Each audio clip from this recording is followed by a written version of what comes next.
ญ่จากวงดุริยางค์เรียนอนุบาลบ้านพฤกษานะคะขอเสียงปรบมือจากกองเชียร์หน่อยค่ะไม่มีเลยพร้อมแล้วเรามาดูกันนะคะ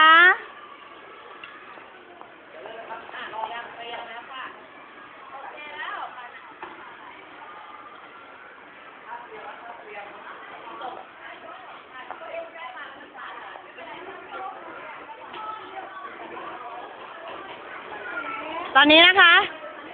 เราจะมีบางคนต้องการกำลังใจอย่างสูงนะคะสำหรับการฝึกซ้อมใหญ่ในวันนี้สำหรับการเล่นอย่างจริงจังในวันพรุ่งนี้ค่ะวันนี้ถ่ายวิดีโอโดยไม่มีบทพูดสคริปต์สดด้นสดนะคะเด็ก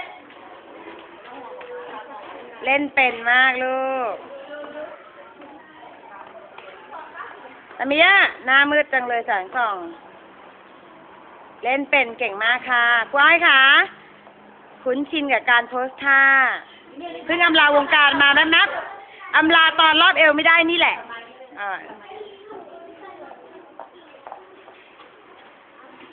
พอละเปลือง เอาละค่ะเด็กๆกำลังจะเริ่มแล้วนะคะ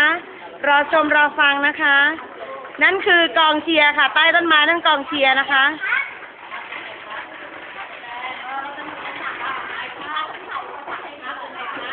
นี่คืออุปสรรคที่พึงจะเกิดขึ้นสำหรับการซ้อมทุกๆวันน้องเข็มนั่นเองนี่คือกำลังใจค่ะ